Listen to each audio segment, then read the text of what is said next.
ಎಲ್ರಿಗೂ ನಮಸ್ಕಾರ. ನೀವು ನೋಡ್ತಾ ಇದ್ದೀರಾ ಸುದ್ದಿ ಸಮಯ ನ್ಯೂಸ್ ಚಾನಲ್. ಇದು ಲೋಕಲ್ ಎಕ್ಸ್ಪ್ರೆಸ್. ನಾನು ಮಹರ್ದೊಡ್ಡ ಹಾಕುಳಿಗೆ ಮತ್ತೆ ಒಂದಿಷ್ಟು ಹೊಸ ಸುದ್ದಿಗಳನ್ನು ತೆಗೆದುಕೊಂಡು ನಾವು ನಿಮ್ಮ ಮುಂದೆ ಬರ್ತಾ ಇದ್ದೀವಿ. ಈ ದಿನದ ಪ್ರಮುಖ ಹೆಡ್ಲೈನ್ಸ್ಗಳನ್ನು ನೋಡ್ಕೊಂಡು ಬರೋಣ.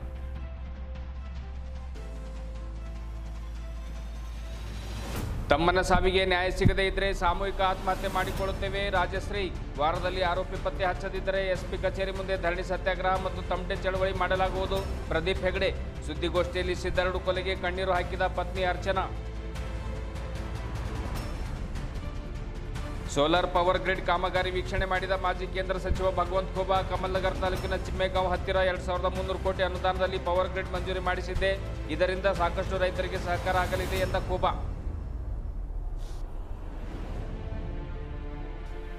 ರಾಜಸ್ಥಾನದ ಮೌಂಟ್ ಅಬುದಲ್ಲಿ ಜರುಗುತ್ತಿರುವ ಅಂತಾರಾಷ್ಟ್ರೀಯ ಮಾಧ್ಯಮ ಸಮ್ಮೇಳನ. ಬೀದರ್ನಿಂದ ಹಿರಿಯ ಪತ್ರಕರ್ತರು ಭಾಗಿ. ಮಾಧ್ಯಮ ವೃತ್ತಿ ಜೊತೆಗೆ ರಾಜಯೋಗ ಅಧ್ಯಯನ ಮಾಡುವಂತೆ ಕೈಗಾರಿಕಾ ಹಾಗೂ ವಾಣಿಜ್ಯ ಸಚಿವ ಕೃಷ್ಣಕುಮಾರ್ ವೈಷ್ಣವಿ ಪತ್ರಕರ್ತರಿಗೆ ಸಲಹೆ. ಇಂದಿನ ಒಂದಿಷ್ಟು ವಾರ್ತೆಗಳ ವಿವರಗಳನ್ನು ನೋಡ್ಕೊಂಡು ಬರೋಣ. ಬೀದರ್ ಜಿಲ್ಲೆಯ ಹುಮ್ನಾಬಾದ್ ತಾಲೂಕಿನ ಸಕ್ಕರಗಂಜ್ ವಾಡಿಯಲ್ಲಿ ಏಪ್ರಿಲ್ 23ರಂದು ಬೆಳಿಗ್ಗೆ 10 ಗಂಟೆ ಸುಮಾರಿನಲ್ಲಿ ಸಿದ್ದಾರೂಢ ತಂದೆ ಜಾಲೇಂದ್ರ ಬಾವ್ಗೆ ಎನ್ನುವಂಥ ವ್ಯಕ್ತಿಯ ಕೊಲೆಯಾಗಿತ್ತು. ಅವರು ನನ್ನ ಪತಿಯಾಗಿದ್ದರು. ಕೊಲೆಯಾಗಿ ಇಂದಿಗೆ 11 ದಿನ ಕಳೆದರೂ ಕೂಡ ಪೊಲೀಸರಿಂದ ಸೂಕ್ತ ತನಿಖೆಯಾಗಿಲ್ಲ. ಗಂಡನ ಸಾವಿಗೆ ಪೊಲೀಸ್ ಇಲಾಖೆ ಸೂಕ್ತ ನ್ಯಾಯವನ್ನು ಒದಗಿಸಿಕೊಡಬೇಕೆಂದು ಮೃತ ಸಿದ್ದಾರೂಢ ಅವರ ಪತ್ನಿ ಅರ್ಚನಾ ಕಂಬನಿ ಸುರಿಸುವ ಮೂಲಕ ಪತ್ರಿಕಾಗೋಷ್ಠಿಯಲ್ಲಿ ತಿಳಿಸಿದ್ದಾರೆ. ನಗರದ ಜಿಲ್ಲಾ ಪತ್ರಿಕಾ ಭವನದಲ್ಲಿ ಕರೆದ ಒಂದು ಪತ್ರಿಕಾಗೋಷ್ಠಿಯನ್ನು ಉದ್ದೇಶಿಸಿ ಮಾತನಾಡಿರುವಂಥ ಅವರು, ನಮ್ಮ ಮನೆಯಲ್ಲಿ 3 ಜನ ಚಿಕ್ಕ ಮಕ್ಕಳಿದ್ದಾರೆ. ದಿನ ಬೆಳಗಾದರೆ ನಮಗೆ ಜೀವ ಭಯವಿದೆ. ಯಾವಾಗ ಯಾರು ಬಂದು ನಮಗೆ ಹತ್ಯೆ ಮಾಡುವರೋ ಎನ್ನುವಂಥ ಭಯ ಕಾಡ್ತಾ ಇದೆ. ದಯವಿಟ್ಟು ನಿಷ್ಪಕ್ಷಪಾತವಾಗಿ ತನಿಖೆಯನ್ನು ನಡೆಸಿ ಗಂಡನ ಕೊಲೆ ಮಾಡಿದ ಆರೋಪಿಗೆ ಬಂಧಿಸಿ ಪತಿಯ ಆತ್ಮಕ್ಕೆ ಶಾಂತಿಯ ಜೊತೆಗೆ ನಮಗೆ ನ್ಯಾಯ ಸಿಗುವಂತೆ ಮಾಡಬೇಕೆಂದು ಮನವಿ ಮಾಡಿಕೊಂಡಿದ್ದಾರೆ. ಮೃತ ಸಿದ್ದಾರೂಢ ಬಾವ್ಗೆ ಸಹೋದರಿ ರಾಜಶ್ರೀ ಅವರು ಈ ಸಂದರ್ಭದಲ್ಲಿ ಮಾತನಾಡುತ್ತಾ, ನನ್ನ ತಮ್ಮನ ಹತ್ಯೆಯಾಗಿ ಇಂದಿಗೆ 11 ದಿವಸಗಳು ಕಳೆದರೂ ಕೂಡ ಸೂಕ್ತ ತನಿಖೆಯಾಗಿಲ್ಲ. ಯಾಂತ್ರೀಕರಣದ ಇಂದಿನ ಕಾಲದಲ್ಲಿ ಇಷ್ಟೊಂದು ವಿಳಂಬ ಮಾಡ್ತಾ ಇರೋದು ಏಕೆ ಎಂದು ಪ್ರಶ್ನೆ ಮಾಡಿದರಲ್ಲದೆ, ನಮ್ಮ ಮನೆಗೆ ಹುಮ್ನಾಬಾದ್ ಶಾಸಕ ಸಿದ್ದು ಪಾಟೀಲ್ ಅವರಾಗಲಿ, ಮಾಜಿ ಸಚಿವ ರಾಜಶೇಖರ್ ಪಾಟೀಲ್ ಅವರಾಗಲಿ, ಉಸ್ತುವಾರಿ ಸಚಿವ ಈಶ್ವರ್ ಖಂಡ್ರೆ ಅವರಾಗಲಿ ಇಂದಿಗೂ ಕೂಡ ಭೇಟಿ ನೀಡಿ ಸೌಜನ್ಯಕ್ಕಾದರೂ ಬಂದು ಸಮಾಧಾನ ಹೇಳಿಲ್ಲ. ನನ್ನ ತಮ್ಮನ ಜೀವ ಹೋಗಲಿ, ಅದನ್ನು ಮರಳಿ ಕೊಡ್ಲಿಕ್ಕೆ ಯಾರಿಂದಲೂ ಕೂಡ ಆಗೋದಿಲ್ಲ ನಿಜ. ಆದರೆ ನ್ಯಾಯನಾದರೂ ಒದಗಿಸಿಕೊಡಬಹುದಲ್ಲ. ಬಡವರಿಗೊಂದು ನ್ಯಾಯ, ಶ್ರೀಮಂತರಿಗೊಂದು ನ್ಯಾಯನ ಎಂದು ಕಣ್ಣೀರು ಹಾಕಿದರು. ಒಂದು ವೇಳೆ ವಾರದೊಳಗಾಗಿ ತನಿಖೆ ನಡೆಸಿ ಆರೋಪಿಯನ್ನು ಬಂಧಿಸದೇ ಇದ್ದರೆ ಜಿಲ್ಲಾ ಪೊಲೀಸ್ ಅಧೀಕ್ಷಕರ ಕಚೇರಿ ಮುಂದೆ ಕುಟುಂಬದ ಸದಸ್ಯರೆಲ್ಲ ಸೇರಿಕೊಂಡು ಸಾಮೂಹಿಕ ಆತ್ಮಹತ್ಯೆ ಮಾಡಿಕೊಳ್ಳುವುದಾಗಿ ಮೃತನ ಸಹೋದರಿ ರಾಜಶ್ರೀ ಸುದ್ದಿಗೋಷ್ಠಿಯಲ್ಲಿ ತಿಳಿಸಿದರು. ಅಂಬೇಡ್ಕರ್ ಸೇನೆ ಜಿಲ್ಲಾಧ್ಯಕ್ಷ ಪ್ರದೀಪ್ ಹೆಗಡೆ ಈ ಸಂದರ್ಭದಲ್ಲಿ ಮಾತನಾಡುತ್ತಾ, ಮೃತನ ಕುಟುಂಬಸ್ಥರಿಗೆ ನ್ಯಾಯ ಸಿಗುವವರೆಗೆ ಅಂಬೇಡ್ಕರ್ ಸೇನೆ ಅವರ ಬೆಂಬಲಕ್ಕೆ ನಿಲ್ಲಲಿದೆ. 7 ದಿವಸಗಳ ಒಳಗಾಗಿ ಪೊಲೀಸರು ತನಿಖೆ ನಡೆಸಿ ಆರೋಪಿಯನ್ನು ಬಂಧಿಸದಿದ್ದರೆ ಎಸ್ಪಿ ಕಚೇರಿ ಮುಂದೆ ಧರಣಿ ಸತ್ಯಾಗ್ರಹ ಹಾಗೂ ತಮಟೆ ಚಳವಳಿ ಹಮ್ಮಿಕೊಳ್ಳಲಾಗುವುದು ಎಂದು ತಿಳಿಸಿದರು. ಸುದ್ದಿಗೋಷ್ಠಿಯಲ್ಲಿ ಅಂಬೇಡ್ಕರ್ ಸೇನೆಯ ಉಪಾಧ್ಯಕ್ಷ ರಾಜ್ಕುಮಾರ್ ಹಳ್ಳಿಖೇಡ್ಕರ್, ಪ್ರಧಾನ ಕಾರ್ಯದರ್ಶಿ ಶಿವರಾಜ್ ದೊಡ್ಡಿ, ಸಂಘಟನಾ ಕಾರ್ಯದರ್ಶಿ ಡೇವಿಡ್ ಸೋನೆ, ಕಲ್ಯಾಣ ಕರ್ನಾಟಕ ರಕ್ಷಣಾ ವೇದಿಕೆಯ ಶ್ಯಾಮಲಾಲ್ ಠಾಕೂರ್ ಸೇರಿದಂತೆ ಗ್ರಾಮದ ಹಿರಿಯ ಮುಖಂಡರು ಉಪಸ್ಥಿತರಿದ್ದರು. 9:30 ಬಂದಿದ್ದೀರಿ. ಆಳ ಮನುಷ್ಯಾಗ ಟಿಫಿನ್ ಕೊಡ್ಲಕ್ಕ ಅಂತ ಹೋಗಿದ್ರಿ. ಟಿಫಿನ್ ತೊಗೊಂಡು ಒಯ್ದು ಕೊಟ್ಟಾರಿ. ಕೊಟ್ಟಿದ್ಮೇಲೆ 10ಕ್ಕೆ ಫೋನ್ ಮಾಡಿದ್ದೇವ್ರಿ. ಹೊಂಟಿದ ಗಾಡಿ ಚಲೋ ಮಾಡ್ಕೊಂಡು ಅಂತಂದ್ರಿ. ಅಂತಂದ್ಮೇಲೆ 10:30 ಫೋನ್ ಸ್ವಿಚ್ ಆಫ್ ಆಗಿದ್ದು. 11 ತನಕ ಫೋನ್ ಚಾಲು ಆಗಿದ್ದಿಲ್ಲ. ನಾವು ಬಂದ್ರು ಭೀ ಫೋನ್ ಸ್ವಿಚ್ ಆಫ್ ಆಗ್ಯದ ಅಂದ್ರೆ ಬರ್ತಾರೇನೋ, ಇವಾಗ ಬರ್ತಾರ ಅಂತಂದೇವ್ರಿ. ಒಟ್ಟ ಬರಲಿಲ್ಲ, ಶವೆ ಆಗೇ ಕಾಣಿಸ್ದ್ರಿ. ಆದ್ರಿಲ್ಲ ಇವತ್ತು ನನ್ನ ಗಂಡಿಗೆ ಕೊಲ್ಲಿದ್ರೆ ನಾಳೆ ದಿನ ನನ್ನ ಮಕ್ಕಳಿಗೆ ನಮ್ಗೆ ಇಡ್ತಾರಂತ ಏನದ ರೀ. ಇವತ್ತಿಗೆ 11 ದಿವಸ ಆಯ್ತು. ನ್ಯಾಯ ಕೊಡ್ಬೇಕಿಲ್ಲ ರೀ ಪೊಲೀಸರು? ಯಾಕೆ ಕೊಡ್ಲತ್ತಿಲ್ಲ ನ್ಯಾಯ? ಎಲ್ಲದ ನ್ಯಾಯ ಅವ್ರಿಗೆ? ಬಡವ್ರಿಗೊಂದು ಸಾವುಕಾರಿಗೊಂದು ಇರ್ತದ್ರಿ ನ್ಯಾಯ ಅಂದ್ರೆ ಎಲ್ಲರಿಗೂ ಒಂದೇ ಇರಬೇಕಿಲ್ಲ. ನಾವು ಬಡವ್ರು ಇದ್ದಿದ್ದೆವು. ನಂಗೆ 3 ಜನ ಮಕ್ಕಳು ಹರಾಯಿ. ನಾವು 3 ಜನ ಮಕ್ಕಳು ತೊಗೊಂಡು ಏನು ಮಾಡ್ಬೇಕು? ಒಬ್ಬಕ್ಕೆ ಹೆಣ್ಮಗಳು ಕೊಲ್ಬೇಕಾದ್ರೆ ಭೀ ಓಟು ಒಂದು ಸಣ್ಣದು ಕೋಳಿ ಕೊಯ್ಬೇಕಂದ್ರೆ ಅವ್ರ ಜೀವ ಆಗಲ್ಲ. ಸಣ್ಣ ಒಬ್ಬ ಮನುಷ್ಯ ಕುದ್ಗಿನೇ ಕೊಯ್ದು ಹಾಕ್ಬೇಕಂದ್ರೆ ಅಂಥದ್ದೇನಿತ್ತು ಅಂತ ನಮಗಂತೂ ಗೊತ್ತಿಲ್ಲ ನೋಡಿ. ಈಗ ನೀವು ತನಿಖೆ ಮಾಡಿ ನಮ್ಗೆ ನ್ಯಾಯ ಕೊಡಿಸ್ಬೇಕಷ್ಟೇ. ಇಲ್ಲ ರೀ,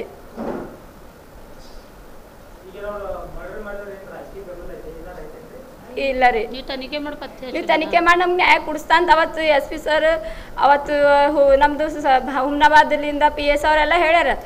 ನಮ್ಗೆ ನ್ಯಾಯ ಕೊಡಿಸ್ತಾ ಅಂದ್ರು. ನ್ಯಾಯ ಕೊಡಿಸಿಲ್ಲ. ಇನ್ನು ಇವತ್ತಿಗೆ 11 ದಿವಸ ಆಯ್ತು. ಇನ್ನು ಏನು ನ್ಯಾಯ ಕೊಡಿಸ್ತಾರ? ಸತಿ ಮ್ಯಾಗ ನ್ಯಾಯ ಕೊಡಿಸ್ತಾರ?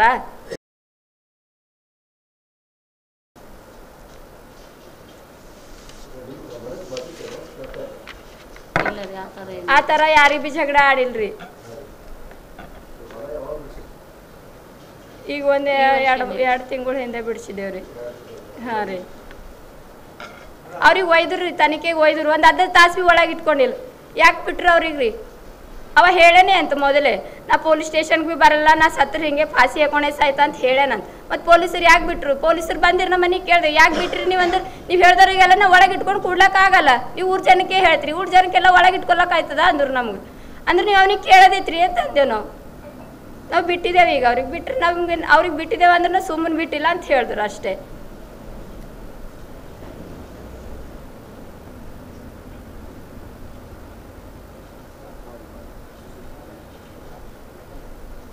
ನೋಡ್ರಿ, ಹೋದವ್ರಂತೂ ವಾಪಸ್ ಬರಲ್ಲ, ಇದ್ದವರಿಗಾದ್ರೂ ನ್ಯಾಯ ಬೇಕು. ಯಾಕೆ ಮಾಡಿದ್ರು ಯಾಕಿಲ್ಲ, ಎದ್ರ ಕಡೆಯಿಂದ ಮಾಡಿದ್ರಂತ ನಮ್ಗಂತೂ ನ್ಯಾಯ ಬೇಕು. ಅವ್ರು ಹೋಗಿದ್ದವ್ರಂತೂ ವಾಪಸ್ ಬರಲ್ಲ, ಆದ್ರೆ ಇದ್ದವರಿಗಾರ ಚಂದ ಇರ್ಬೇಕಲ್ಲ.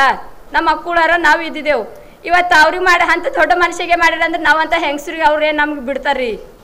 ನ್ಯಾಯ ಬೇಕಲ್ಲ, ಯಾಕೆ ಮಾಡಿದ್ರಿ ಯಾಕಿಲ್ಲ ಅಂತ ನಮ್ಗೆ ನ್ಯಾಯ ಬೇಕಷ್ಟೇ.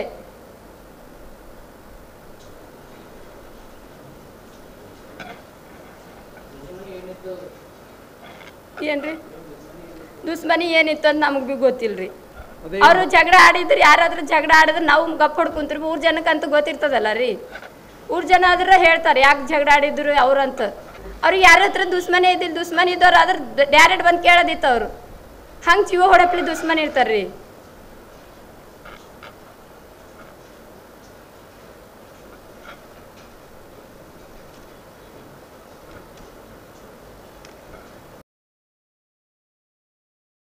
ಮಾಡಿದ್ರು ಸತ್ತೋರ ಆತ್ಮಕ್ಕೂ ಶಾಂತಿ, ನಮಗೂ ಶಾಂತಿ ಸಿಗ್ತದಲ್ಲ, ನಮಗೂ ಶಾಂತಿ ಅಲ್ಲ.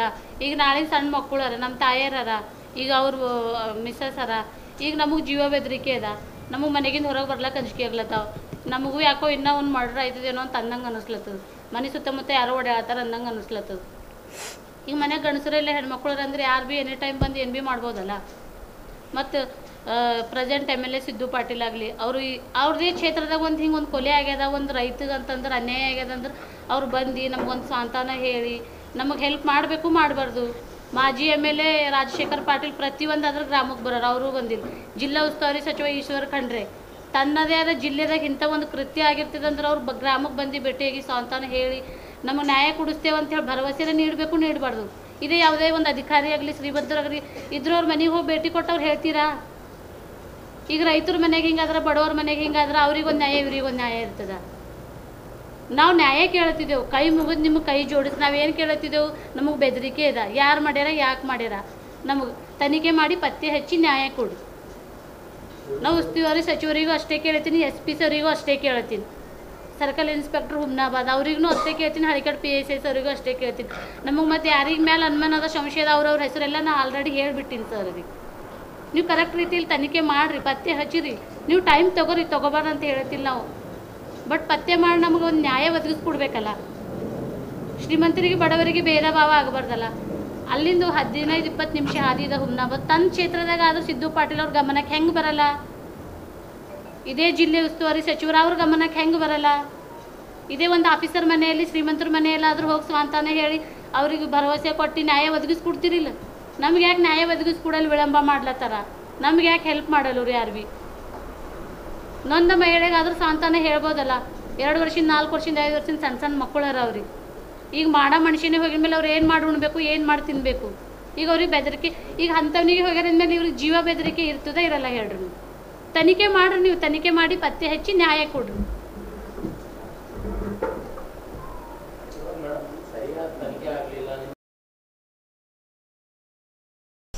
ಈ ಪತ್ರಿಕಾಗೋಷ್ಠಿಗೆ ಸ್ವಾಗತ ಕೋರುತ್ತಾ, ಇವತ್ತ ಪತ್ರಿಕಾಗೋಷ್ಠಿ ಕರೆದಿರುವ ಉದ್ದೇಶವೇನೆಂದರೆ, ದಿನಾಂಕ 23/4/2025 ರಾತ್ರಿ 10 ಗಂಟೆಯಿಂದ 11 ಗಂಟೆ ಒಳಗಾಗಿ ಹುಮ್ನಾಬಾದ್ ತಾಲೂಕಿನ ಸಕ್ಕರ್ಗಂಜವಾಡಿ ಗ್ರಾಮದಲ್ಲಿ ಸಿದ್ದಾರೂಢ ತಂದೆ ಜಾಲೇಂದರ್ ಬಾವ್ಗೆ ಇವರಿಗೆ ಮರ್ಡರ್ ಆಗಿರುತ್ತದೆ. ಇವತ್ತಿಗೆ ಸುಮಾರು 11 ದಿನ ಕಳೆದರು. ಪೊಲೀಸರು ಏನಪ್ಪ ಅಂದ್ರೆ ಇವ್ರು ಹೇಳ್ತಾ ಇದ್ದಾರೆ, ಯಾರು ಅಂದ್ರೆ ಮಲ್ಲಪ್ಪ ತಂದೆ ಶಂಕರಪ್ಪ ಇವ್ರದ್ದು ಹೊಲ, ಯಾರ್ದು ಸಿದ್ದಾರೂಢವ್ರ ಹೊಲ ಮಲ್ಲಪ್ಪವ್ರು ಮಾಡ್ತಾಯಿದ್ರು ಅಂತ. ಮಲ್ಲಪ್ಪವ್ರ ಮೇಲೆ ಇವ್ರದ್ದು ಗೆಸ್ ಅದ, ಅನುಮಾನದ. ಅವರು ಆ ಮರ್ಡರ್ ಆಗಿನ ದಿವಸ 11 ಗಂಟೆಗೆ ಕಾಣೆ ಆಗಿನ ಮನುಷ್ಯ ಸುಮಾರು ಒಂದು 5-6 ದಿನ ಊರಲ್ಲಿ ಇದ್ದಿದ್ದಿಲ್ಲ. ಇಂದು ಸಮಯದಲ್ಲಿ ಪೊಲೀಸರಿಗೆ ಇವ್ರು ಹೇಳಿ ಅವ್ರು ಹಿಂಗೇನಪ್ಪ ಅಂದ್ರೆ ನಮ್ಮ ಹೊಲ ಮಾಡ್ತಿದ್ರು, ನಾವು ಹೊಲ ಬಿಡಿಸಿನ ಕಾರಣ ಈ ಮನುಷ್ಯನ ಮೇಲೆ ನಮಗೆ ಅನುಮಾನ ಅದ ಸರ್, ಆ ಮನುಷ್ಯ ಊರಾಗ ಕಾಣ್ತಾ ಇಲ್ಲ ಅಂಥೇಳಿ ಇವ್ರು ಪೊಲೀಸರಿಗೆ ಮಾಹಿತಿ ಕೊಟ್ಟಾಗ ಪೊಲೀಸರು ಎನ್ಕ್ವೈರಿ ಮಾಡಿ ಅವ್ರಿಗೆ ಅಷ್ಟಕ್ಕೆ ಬಿಟ್ಟಾರ. ಆಮೇಲೆ ಸರ್ಕಲ್ ಇನ್ಸ್ಪೆಕ್ಟರ್ ಅವ್ರೇನೋ ಅವ್ರಿಗೆ ಫೋನ್ ಮಾಡಿ ಹೇಳಿದಾಗ, ನಾನು ಸರ್ ಎಲ್ಲರ ಫಾಸಿ ಹಾಕೊಂಡು ಸಾಯ್ತೀನಿ ಆದ್ರೆ ನಾನು ಪೊಲೀಸ್ ಠಾಣಕ್ಕೆ ಬರಲ್ಲ ಅಂಥೇಳಿ ಹೇಳ್ತಾರ. ಅವ್ರ ಮೇಲೆ ಮಲ್ಲಪ್ಪ ಅನ್ನೋರ ಮೇಲೆ ಇವ್ರದ್ದು ಸಂಶಯ ಅದ. ಪೊಲೀಸರು ಕರೆಕ್ಟಾಗಿ ಎನ್ಕ್ವೈರಿ ಮಾಡ್ತಾ ಇಲ್ಲ, ನಮಗೇನಪ್ಪ ಅಂದ್ರೆ ಇನ್ನೂ ಜೀವಕ್ಕೆ ಭಯ ಅದ ಅಂಥೇಳಿ ಪೊಲೀಸರ ವಿರೋಧ ಏನಪ್ಪ ಅಂದ್ರೆ ಇವರು ಪತ್ರಿಕಾಗೋಷ್ಠಿ ಮಾಡಿ ನಮಗೆ ನ್ಯಾಯ ಸಿಗಬೇಕಂತ ಆಗ್ರಹ ಪಡಿಸೋ ಕಡೆಯಿಂದ ಅವ್ರ ಕುಟುಂಬದ ಜೊತೆ ನಾವು ಅಂಬೇಡ್ಕರ್ ಸೇನೆಯಿಂದ ನಾವು ಇವತ್ತು ಪತ್ರಿಕಾಗೋಷ್ಠಿ ಕರೆದಿದ್ದೀವಿ.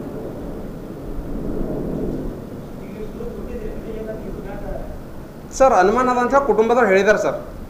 ಮಲ್ಲಪ್ಪ ತಂದೆ ಶಂಕರಪ್ಪ ಇವರು ಹೊಲ ಮಾಡಿದ್ರು ಸರ್. ಯಾರ್ದು ಇವ್ರು ನಮ್ಮ ಡೆತ್ ಆಗಿರಲ್ಲ ಸಿದ್ದಾರೋಡು, ಇವ್ರು ಹೊಲ ಅವ್ರು ಪಾಲ ಮಾಡ್ತಿದ್ರು. ಇವ್ರು ಬಿಡಿಸಕ್ಯಾರ ಸಿದ್ದಾರೋಡು ಅವ್ರಿಗೆ, ಮಲ್ಲಪ್ಪ ಅವ್ರಿಗೆ ಬಿಡಿಸಿನ ಕಾರಣಕ್ಕೆ ಅವ್ರು ದ್ವೇಷ ಇಟ್ಕೊಂಡು ಇವರೇ ಮಾಡಿರ್ಬೋದು ಅಂತ ಕುಟುಂಬದವ್ರು ಅವ್ರ ಮೇಲೆ ಸಂಶಯ ವ್ಯಕ್ತಪಡಿಸ್ತಾರೆ. ಯಾವತ್ತು ಮರ್ಡರ್ ಆಗಿರ್ತದಲ್ಲ ಸರ್, ಆವತ್ತಿನ ದಿನ ಮನುಷ್ಯ ಫರಾರಾಗಿರ್ತಾನೆ, ಊರಲ್ಲಿ ಇರಲ್ಲ. ಪೊಲೀಸರಿಗೆ ಇವರು ಹೇಳಿದ್ರು ಕೂಡ ತಂದು ಅವ್ರಿಗೆ ಎನ್ಕ್ವೈರಿ ಮಾಡಿ ಬಿಟ್ಟಿದ್ದೇವೆ, ಅವ್ರ ಮೇಲೆ ಇಲ್ಲ ಅಂತ ಹೇಳ್ತಾ ಇದ್ದಾರಂತ.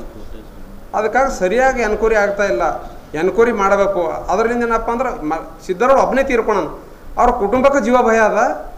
ಆದಷ್ಟು ಮಟ್ಟಿಗೆ ಯಾರು ತಪ್ಪಿಸ್ತಾ ಇರ್ತಾರಲ್ಲ ಅವ್ರಿಗೆ ಅರೆಸ್ಟ್ ಮಾಡ್ಬೇಕಂತೇಳಿ ನಾವು ಆಗ್ರಹ ಪಡಿಸ್ತೇವೆ ಸರ್ ಅಂಬೇಡ್ಕರ್ ಸೇನೆ ವತಿಯಿಂದ.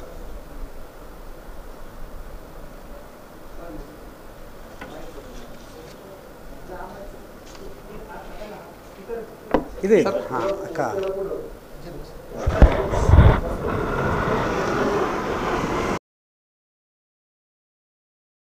ಔರಾದ್ ಮತಕ್ಷೇತ್ರದ ಕಮಲ್ನಗರ್ ತಾಲೂಕಿನ ಚಿಮ್ಮೇಗಾಂವ್ ಹತ್ತಿರ 2300 ಕೋಟಿ ಅನುದಾನದಲ್ಲಿ ಮಂಜೂರಿ ಮಾಡಿಸಿಕೊಂಡಂತಹ 2500 ಮೆಗಾವ್ಯಾಟ್ ಸೋಲಾರ್ ಪವರ್ ಗ್ರಿಡ್ ಕಾಮಗಾರಿಯನ್ನು ವೀಕ್ಷಿಸಿ ಅಧಿಕಾರಿಗಳಿಂದ ಮಾಹಿತಿಯನ್ನು ಪಡೆದುಕೊಂಡಿದ್ದೇನೆ ಎಂದು ಮಾಜಿ ಕೇಂದ್ರ ಸಚಿವ ಭಗವಂತ ಖೂಬಾ ತಿಳಿಸಿದರು. ಪ್ರತಿ ಎಕರೆಗೆ 3 ರಿಂದ 4 ಲಕ್ಷ ಬೆಲೆ ಇದ್ದ ಇಲ್ಲಿಯ ಹೊಲಗಳಿಗೆ ಇಂದು 25 ಲಕ್ಷ ಬೆಲೆ ಕೊಟ್ಟು ಈ ಪವರ್ ಗ್ರಿಡ್ ಕಾಮಗಾರಿಗೆ ಹೊಲಗಳು ಖರೀದಿಯಾಗಿವೆ. ರೈತರು ಸಂತೋಷದಲ್ಲಿ ಇದ್ದಾರೆ. ಲೀಸ್ ಕೊಡುವವರಿಗೂ ಕೂಡ ಉತ್ತಮವಾಗಿರುವಂತಹ ಬೆಲೆಯನ್ನು ನೀಡಿ ತೆಗೆದುಕೊಳ್ಳಲಾಗಿದೆ. ಒಟ್ಟಿನಲ್ಲಿ ಈ ಯೋಜನೆಯಿಂದ ರೈತರಿಗೂ ಮತ್ತು ಸ್ಥಳೀಯರಿಗೆ ತುಂಬಾ ಅನುಕೂಲವಾಗಿದೆ ಎಂದು ಭಗವಂತ ಖೂಬಾ ತಿಳಿಸಿದರು. ಈ ಸಬ್ ಸ್ಟೇಷನ್ ಕೆಲಸ ಪೂರ್ಣವಾದ ಮೇಲೆ ಈ ಯೋಜನೆಗೆ ಹೊಂದಿಕೊಂಡು ಈ ಭಾಗದಲ್ಲಿ ಅಂದಾಜು 10,000 ಕೋಟಿ ಹೂಡಿಕೆ ಬರಲಿದೆ ಎಂಬ ಆಶಾಭಾವವನ್ನು ಕೂಡ ಖೂಬಾ ಅವರು ವ್ಯಕ್ತಪಡಿಸಿದರು. ಇದೇ ಸಂದರ್ಭದಲ್ಲಿ ಒಂದು 2300 ಕೋಟಿ ಅನುದಾನದಲ್ಲಿ ಏನು ಪವರ್ ಗ್ರಿಡ್ ಅಲ್ಲಿ ಸ್ಥಾಪನೆ ಆಗ್ತಾ ಇದೆ, ಅದನ್ನು ಸಂಪೂರ್ಣವಾಗಿ ಆ ಕಾಮಗಾರಿಯನ್ನು ಹೆಲ್ಮೆಟ್ ಹಾಕಿಕೊಂಡು ಸ್ಥಳೀಯ ಮುಖಂಡರೊಂದಿಗೆ ಭಗವಂತ ಖೂಬಾ ವೀಕ್ಷಣೆ ಮಾಡಿದರು.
ದೇಶದ ಪ್ರತಿಯೋರ್ವ ಮಾಧ್ಯಮಿ ತನ್ನ ವೃತ್ತಿಪರತೆಯ ಜೊತೆಗೆ ಪ್ರಜಾಪಿತ ಬ್ರಹ್ಮಕುಮಾರಿ ಈಶ್ವರೀಯ ವಿಶ್ವವಿದ್ಯಾಲಯದ ರಾಜಯೋಗ ಶಿಬಿರದಲ್ಲಿ ಭಾಗವಹಿಸಿ ಅದನ್ನು ಅಧ್ಯಯನಗೈದು ಇತರರಿಗೂ ತಿಳಿಸಬೇಕೆಂದು ರಾಜಸ್ಥಾನ ಸರ್ಕಾರದ ವಾಣಿಜ್ಯ ಹಾಗೂ ಕೈಗಾರಿಕಾ ಮಂತ್ರಿಗಳಾಗಿರುವಂಥ ಕೃಷ್ಣಕುಮಾರ್ ವೈಷ್ಣವಿ ಕರೆ ನೀಡಿದ್ದಾರೆ.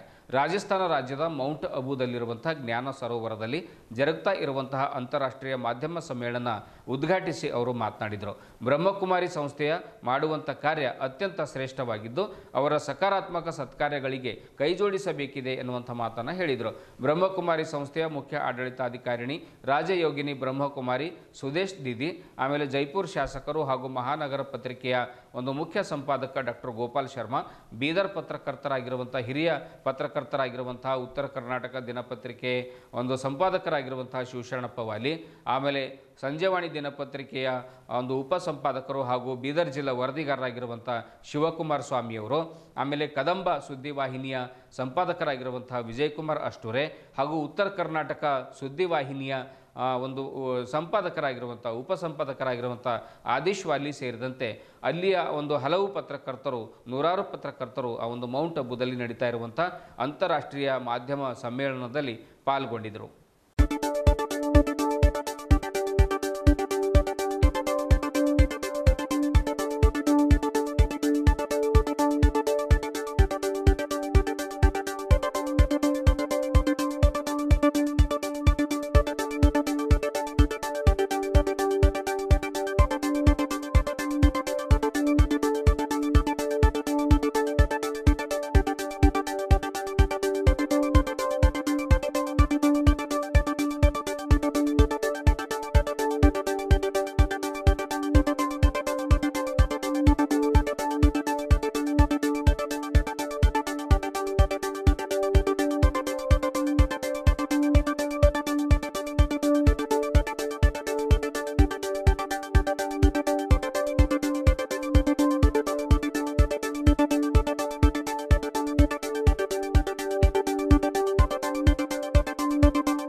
ಇದುವರೆಗೂ ಸುದ್ದಿ ಕೊಟ್ಟಿರುವ ನಾನು ಮಹರ್ದುರಾಕೊಳಗಿ. ಮತ್ತೆ ಮುಂದಿನ ವಾರ್ತೆಗಳೊಂದಿಗೆ ಭೇಟಿಯಾಗೋಣ. ವಂದನೆಗಳು.